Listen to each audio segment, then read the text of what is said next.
নমস্কার, the story রিপাবলিকে আপনাদের সঙ্গে আমি অনিকেত। দ্য স্টোরি রিপাবলিকে আজকের গল্প হরিনারায়ণ চট্টোপাধ্যায়ের সুরের মায়া। এই আমার এক অদ্ভুত শখ, নেশাও বলা যায়। শহরের মধ্যে যখন যেখানে নিলাম হয় আমি ঠিক গিয়ে হাজির হই। যারা নিলাম হাঁকে তাদের অনেকের সঙ্গে মুখ চেনা হয়ে গিয়েছে। আমার যেতে দেরি হলে তারা অপেক্ষা করে, নিলাম শুরু করে না। বিশেষত লেজারামের দোকানে প্রতি সেলে আমি গিয়ে হাজির হই, টুকিটাকি জিনিস কিনি। এর মধ্যে অনেকগুলোই দরকার লাগে না। আমার কম করে 8টা শৌখিন ছড়ি হয়েছে, ফুলকাটা আখরোট কাচের বাক্স গোটা 6 রয়েছে, 4খানা পুরনো আমলের চেয়ার রয়েছে, তার মধ্যে একটা নাকি আবার রবার্ট ক্লাইভ ব্যবহার করতেন। অনেক সময় ঠকেছি। রাজা রামমোহনের লেখার টেবিল বলে চড়া দামে আমাকে যেটা গছানো হয়েছিল, পরে জানতে পারলাম সেটা নিতান্ত সাধারণ টেবিল। রামমোহনের সময় তার জন্মই হয়নি। তা এত ঠকেও আমার চেতনা হয়নি। নিলামের বিজ্ঞাপন দেখে ঠিক গিয়ে হাজির হতাম। এই একরকম নিলামে বোধহয় লেজারামেরই একটা ভালো জিনিস হাতে এলো। ছোট্ট একটা কটেজ পিয়ানো। বার্নিশ ম্লান হয়ে গিয়েছে, কিন্তু তাতে আভিজাত্যের হানি হয়নি। নিলামওয়ালা বলল এ পিয়ানো নাকি এদেশের নয়, সমুদ্রের ওপার থেকে এসেছে। রাজপরিবারে কে একজনের মালিক ছিল, তারপর অবস্থা খারাপ হওয়াতে বিক্রি করে দিয়েছে। হাত বদলাতে বদলাতে কলকাতা শহরে এসে এই পিয়ানো হাজির। মাত্র 700 টাকায় এই জিনিস কিনতে পেরেছি শুনে বাদ্যরসিক বন্ধু বান্ধবের একা ভীষণ অবাক। পরিচিত একজনকে দেখালাম, সে বলল অনেকদিন ব্যবহার করা হয়নি, ভালো জিনিস একটু টিউনিং করে নিতে হবে। বসবার আর শোয়ার ঘরের জায়গা ছিল না। পিয়ানোটা পাশের ছোট একটা ঘরে রেখে দিলাম। ঠিক করলাম একজন মাস্টার রেখে সপ্তাহে 2 দিন পিয়ানো বাজানো শিখব। ঈশ্বরের অসীম করুণা, গ্রাসাচ্ছাদনের কোনো চিন্তা আমার ছিল না। বাবা যখন মারা গেলেন তখন বালিগঞ্জের এই বসতবাটি ছাড়া কলকাতায় তার আরো 3খানা বাড়ি ছিল, যার থেকে মাসিক আয় প্রায় 3,500। ব্যাংকে 6 লাখ টাকা, এছাড়া কোম্পানির কাগজ, শেয়ারে প্রায় 4 লাখ। কাজে আমার কোনো চিন্তাই ছিল না। মা মারা গিয়েছেন অনেক আগে, ভাই বোনের ঝামেলা নেই, আমি মা বাপের একমাত্র সন্তান। অবসর সময়ে সাহিত্য করি। সাহিত্য অর্থে গল্প উপন্যাস রচনা নয়, ভারী ভারী প্রবন্ধ লিখি, বেশিরভাগ প্রত্নতত্ত্বকে কেন্দ্র করে। ভারতবর্ষের কোথাও মাটি খুঁড়ে পুরাকালের কোনো নিদর্শন পাওয়া গিয়েছে শুনলেই ছুটে সেখানে চলে যাই। বেশিরভাগ ক্ষেত্রেই হতাশ হই। 2টো সরা কিংবা হাড়ির ভাঙা টুকরো, তাই নিয়েই পণ্ডিতদের মধ্যে প্রায় হাতাহাতি শুরু হয়ে যায়। পাল বংশের না সেন বংশের, তাই নিয়ে চুলোচুলি। আর এক শখ নিলামে জিনিস কেনা। এর মধ্যে অবশ্য প্রত্নতত্ত্বের পাগলামিও আছে। পিয়ানোটা যে রাত্রে দিয়ে গেল সে রাত্রে শরীরটা একটু খারাপ ছিল। অল্প জ্বর হয়েছিল, সেই সঙ্গে সর্বাঙ্গে ব্যথা। তাড়াতাড়ি খেয়ে শুয়ে পড়েছিলাম। একটু তন্দ্রার ভাব এসেছিল। সেই তন্দ্রাচ্ছন্ন অবস্থাতেই শুনলাম পাশের ঘরে পিয়ানো বেজে চলেছে। কোনো শিক্ষিত হাতের ছোঁয়া নয়, কে যেন এলোপাথারি একটার পর একটা পর্দা ছুঁয়ে চলেছে। এরকম ধৃষ্টতা একজনের দ্বারাই সম্ভব, আর কেউ এছাড়া সাহস করবে না। আমার ভৃত্য নটবর, নিবাস কাঁথি। খুব ছোটবেলায় তার বাপের সঙ্গে আসতো, বাবা ছাড়বার সময় নটবরকে দিয়ে গেছে। এই নটবর আমার খাস চাকর, আমার সবকিছু দেখাশোনা করে। 3 তলায় অন্য কোনো চাকরের ওঠার হুকুম নেই। নটবর বিশ্বাসী, নিঃসন্দেহে কাজের লোক, কিন্তু তার ধারণা সে বাড়ির লোক। আমার যে কোনো জিনিসে সে নির্বিচারে হাত দেয়। ধমক দিলে সে কয়েকদিন কিছু করে না, তারপর আবার যে কি সেই। তাই এ নিশ্চয়ই নটবরের কাজ। নতুন আনা পিয়ানোর ওপর শিক্ষানবিশি করছে। কিছুক্ষণের পর অসহ্য লাগলো। বিছানা ছেড়ে চটিজোড়া পায়ে গলিয়ে নিলাম। একটু এগোতেই শব্দ থেমে গেল। আমার ইনফ্লুয়েঞ্জা হয়েছিল, দিন 3 রইল। দিনের বেলা একেবারে চুপচাপ, মাঝে মাঝে টুংটাং করে রাতে বেজে ওঠে। নটবর নয়। মাঝরাতে ঘুম ছেড়ে উঠে পিয়ানো বাজাবে, নটবরের এমন শখ আর সাহস কোনোটাই নেই। পরে একটু ভেবে বুঝতে পারলাম এ নিশ্চয়ই ইঁদুরের কারসাজি। পাশের ঘরটায় নানা ধরনের জিনিসপত্রের ঠাস বোঝাই থাকাতে ইঁদুর আর আরশোলা দৌরাত্ম্য হয়েছে। বেশ বড় সাইজের ইঁদুর। তারই দু একটা রিডের ওপর দৌড়াদৌড়ি করলে এ ধরনের বাজনা হওয়া সম্ভব। কোনো আমল দিলাম না, কিন্তু একদিন আমল দিতে হলো। বাইরে গিয়েছিলাম, দরজায় তালা দিয়ে দরজা খুলতে গিয়েই ভেতরে গিয়ে থেমে গেলাম। পিয়ানো বাজছে। এবার কিন্তু আগের মতো এলোমেলো বাজনা নয়, রীতিমতো শিক্ষিত হাত কোনো গত বানাচ্ছে। আমার কোনো বন্ধু হয়তো বাজাচ্ছে, কিন্তু বন্ধু ঘরে ঢুকবে কি করে? দরজা খুলতেই বাজনা থেমে গেল। প্রথমেই পিয়ানোর ঘরে এসে দাঁড়ালাম। কোথাও কেউ নেই, শুধু পিয়ানোর ডালা খোলা। ঠিক কে যেন বাজাচ্ছিল, আমার ঘরে ঢোকার শব্দ পেয়ে উঠে গিয়েছে। তাড়াতাড়িতে ডালাটা বন্ধ করতে ভুলে গিয়েছে। এই প্রথম অনুভব করলাম মেরুদণ্ড বেয়ে ভয়ের একটা শীতল শিহরণ। অপ্রাকৃতিক কিছু একটার অস্তিত্ব প্রথম বুঝতে পারলাম। এতদিন মনকে বুঝিয়েছিলাম ইঁদুরের উৎপাত, কিন্তু আজকের ঘটনা কি বলে বোঝাবো? অবশ্য আমি খুব দুর্বল চিত্ত নই। এ পৃথিবীতে জীবজগতের পাশাপাশি অশরীরী আত্মারাও বাস করে এমন অর্বাচীন চিন্তা আমি করি না, এমন মূঢ় বিশ্বাসও আমার নেই। বরং বন্ধু বান্ধবদের ভৌতিক তত্ত্ব আমি অবহেলায় উড়িয়ে দিই। পিয়ানোর ব্যাপারটা ভৌতিক কিংবা অপ্রকৃত ঘটনা ছাড়া আর কি। দিন দুয়েক কিন্তু কিছু হলো না। তারপর আমি ভাবলাম, পিয়ানোটা যখন কিনেছি বাজনাটা একটু শিখে নিই। খুঁজে খুঁজে এক মাস্টার জোগাড় হলো। পেয়ে গেলাম অ্যালবার্ট পেরেরাকে। গ্রিন ভ্যালি হোটেলে পিয়ানো বাজায়। ঠিক হলো 200 টাকা নেবে, সপ্তাহে 2 দিন শেখাবে, বুধ আর শনি, বিকেল বেলায়। তার আগে পিয়ানোটা টিউন করিয়ে নিলাম। যে লোকটা টিউন করতে এসেছিল সে বলল, খুব ভালো পিয়ানো সাহেব, এই জিনিস আর পাওয়া যায় না। আমি তো রীতিমতো উৎসাহের সঙ্গে শিখতে শুরু করলাম। যতক্ষণ পেরেরা থাকে কোনো অসুবিধা হয় না, কিন্তু পেরেরা চলে যাবার পর এমনি পিয়ানো বাজাতে গেলেই অসুবিধা শুরু হয়। পিয়ানোর সামনের টুলে বসতে গিয়ে চমকে উঠি। মনে হয় কে যেন আগে থেকে টুলে বসেছিল। আমি বসতে যেতেই সরে যাওয়ার চেষ্টা করলো। আমি বেশ একটা নরম দেহের আভাস পেলাম। ঠিক মনে হলো যেন কার কোলের ওপর গিয়ে বসছি। তারপর রিডের ওপর আঙুল চালাতে গিয়েও এক বিপত্তি, আর একটা নরম আঙুলের সঙ্গে ছোঁয়াছুঁই হয়ে যাচ্ছে। নিজেকে বোঝালাম যে এ মনের ভুল।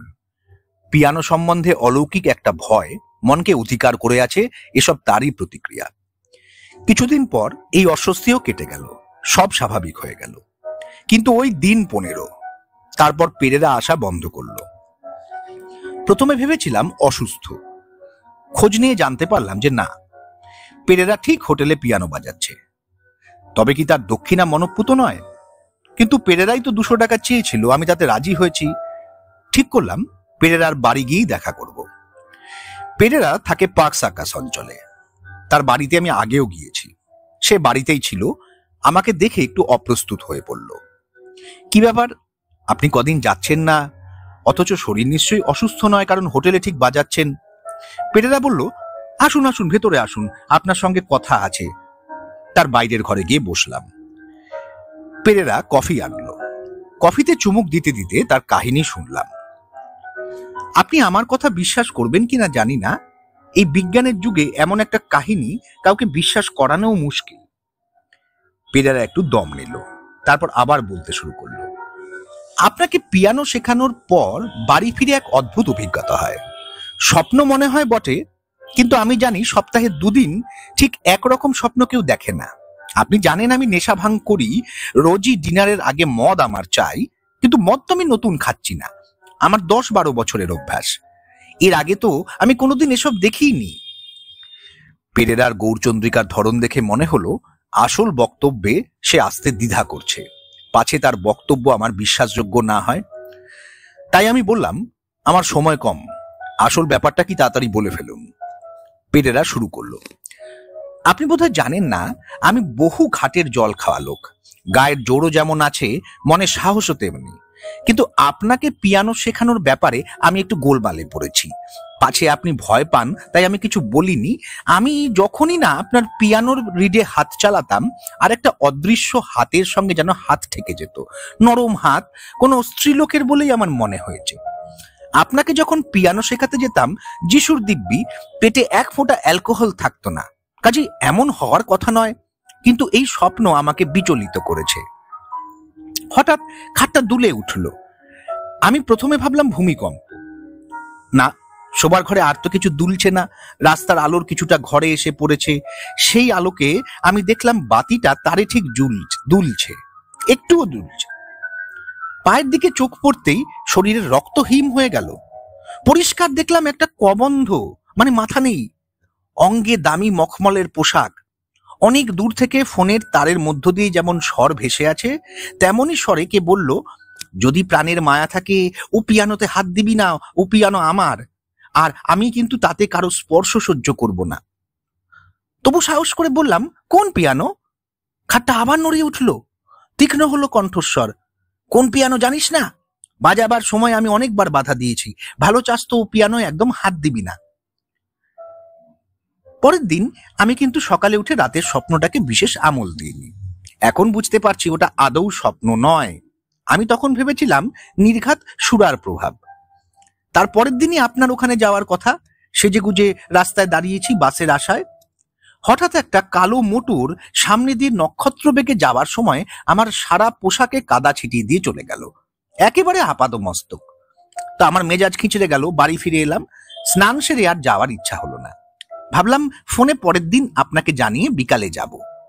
রাত্রে কিন্তু সেই এক ব্যাপার, খাট কেঁপে উঠল। বাতি জ্বালিয়ে রেখেছিলাম, আচমকা বাতি নিভে গেল। পায়ের কাছে সেই কবন্ধ মূর্তি। এবার যেন রাগে একেবারে ফেটে পড়ল। কি, আমার কথা কানে গেল না? আবার তুই পিয়ানোয় হাত দিতে গিয়েছিলি? বলেছি না ও পিয়ানোতে আর কারো স্পর্শ আমি সহ্য করব না, মুখে রক্ত উঠে মরবি। আর এই কথার সঙ্গে সঙ্গে কবন্ধ মূর্তিটা বিরাট হয়ে ছাদ স্পর্শ করলো। আর আমি কিন্তু বেশ বুঝতে পারলাম এসব স্বপ্ন নয়, সবকিছু আমি জেগে জেগে দেখছি। বুকের মধ্যে তীব্র একটা যন্ত্রণা অনুভব করলাম। বুকে ঝোলানো ক্রস ছুঁয়ে প্রতিজ্ঞা করলাম, আর নয়, আর ওই সর্বনেশে পিয়ানোর ধারে কাছে যাব না। আপনি আমাকে মাফ করুন, আপনি অন্য কোনো টিচার খুঁজে নিন। পেরেরার বাড়ি থেকে যখন বের হলাম, তখন মনের অবস্থা অবর্ণনীয়। অতীন্দ্রিয় জগৎ সম্পর্কে কোনো ধারণা আমার ছিল না। বিশ্বাস অবিশ্বাসের প্রশ্নই ওঠে না, কিন্তু ভয়ের একটা কালো ছায়া মনকে আচ্ছন্ন করে রইল। পিয়ানোটা যে স্বাভাবিক নয় তা তো আমি বুঝতে পেরেছি। আমার কথা পেরেরাকে আর বলিনি। কিন্তু পেরেরার কাহিনী শোনার পর আমার আর পিয়ানোর কাছে যেতে সাহস হলো না। মনে মনে ঠিক করলাম পিয়ানোটা আবার লেজারামের দোকানে ফেরত দিয়ে আসব, ওইখানে ও কাউকে বিক্রি করে দিক। এর মধ্যে আবার একটা কাণ্ড ঘটল। দুপুর থেকে কালো মেঘে সারা আকাশ ঢেকে গিয়েছিল, ঘন অন্ধকার, দুহাত দূরের লোক দেখার উপায় নেই। বিকেল হওয়ার সঙ্গে সঙ্গে তুমুল বর্ষণ আরম্ভ হলো। বাজের শব্দে কান পাতা দুষ্কর, বিদ্যুতের তীব্র ঝিলিক। একটু বাইরে বের হওয়ার দরকার ছিল, হলো না। চুপচাপ বন্ধ দরজার কাছে চেয়ার পেতে প্রকৃতির তাণ্ডব নাচ জানলা দিয়ে দেখতে লাগলাম। হঠাৎ বৃষ্টি আর বাজের শব্দ ছাপিয়ে পিয়ানোর শব্দ শুরু হলো। বেশ শিক্ষিত হাতের বাজনা, বিদেশি কোনো গান বাজাচ্ছে। পা টিপে টিপে উঠে পড়লাম। কি করে বাজাচ্ছে একবার দেখতেই হবে।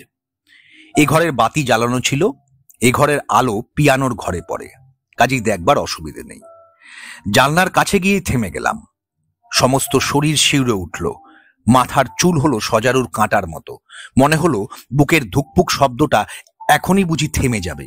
কোনো মানুষ নেই, শুধু পিয়ানোর রিডের ওপর ধবধবে সাদা দুটি হাত এদিক থেকে ওদিকে যাচ্ছে। সরু চাপার কলির মতো আঙুলের ছোঁয়ায় চমৎকার সুরের ঝংকার উঠছে। মণিবন্ধ পর্যন্ত দুটি হাত, এবং নিঃসন্দেহে সে দুটি হাত স্ত্রীলোকের। মণিবন্ধ থেকে টপ টপ করে রক্তের ফোঁটা মেঝের ওপর ঝরে পড়ছে। যখন জ্ঞান হলো, দেখলাম বিছানায় শুয়ে আসি। পাশে এক ডাক্তার আর ভৃত্য নটবর। ডাক্তার বলল, কাছেই বাজ পড়েছিল, সেই শব্দে আপনি অজ্ঞান হয়ে গিয়েছিলেন। দিন 7 সম্পূর্ণ বেড রেস্ট, বিছানা ছেড়ে উঠবেন না। চুপ করে সব শুনে গেলাম। জানি আসল কথা বললে কেউ বিশ্বাস করবে না। সেরে উঠেই লেজারামের ওখানে চলে গেলাম। ম্যানেজার পিন্টোর সঙ্গে আমার অনেক দিনের চেনাশোনা। তাকে বললাম, আচ্ছা, যে পিয়ানোটা নিলামে আমি কিনেছিলাম সেটা কার কাছ থেকে আপনারা পেয়েছিলেন? কেন বলুন তো? এমনি জিজ্ঞাসা করছি। দাঁড়ান, দেখে বলছি। পিন্টো বিরাট খাতা খুলে কিছুক্ষণ দেখল, তারপর বলল, আমাদের এখানে নিলামের জন্য দিয়েছেন মিসেস ক্রিস্টোফার, সার্কাস রেঞ্জে বাসা। ঠিকানা লিখে নিলাম। কি ব্যাপার বলুন তো, পিয়ানোর মধ্যে কিছু পেয়েছেন? কি পাবো? টাকা কড়ি কিছু? আমি ভাবলাম বুঝি মালিককে ফেরত দেবেন। না না, সেসব কিছু নয়, পিয়ানো সম্বন্ধে দু একটা কথা জিজ্ঞাসা করার আছে। আচ্ছা, ধন্যবাদ। খুঁজে খুঁজে ঠিক গিয়ে হাজির হলাম মিসেস ক্রিস্টোফারের বাড়িতে। আমি প্রতিজ্ঞা করেছিলাম এর রহস্য ভেদ করবই। মিসেস ক্রিস্টোফার প্রথমে কিছুই বলতে চায় না। অনেক অনুরোধ উপরোধের পর বলল, পিয়ানোটা আমার বোনের। বোন বিলেতে থাকতো। পিয়ানোতে অদ্ভুত দখল ছিল। বোন মারা গেলে পিয়ানোটা আমি এখানে নিয়ে আসি। তাহলে আপনি বিক্রি করে দিলেন কেন? মিসেস ক্রিস্টোফার বললেন, আর লুকোচুরি করে লাভ নেই। আপনি পিয়ানোটা কেন রাখতে চাননি আমি জানি, খুবই স্বাভাবিক। বোনের স্মৃতিচিহ্ন হিসাবে পিয়ানোটার দাম আমার কাছে অনেক, কিন্তু ওই পিয়ানোতে আমার বোনের আত্মা ভর করে আছে। তিনি কাউকে কিন্তু পিয়ানোতে হাত দিতে দেন না। আপনিও নিশ্চয়ই সেটা বুঝতে পেরেছেন। আমি আবিষ্টের মতো হয়েছিলাম। জিজ্ঞেস করলাম, আপনার বোন কিভাবে মারা গিয়েছিলেন?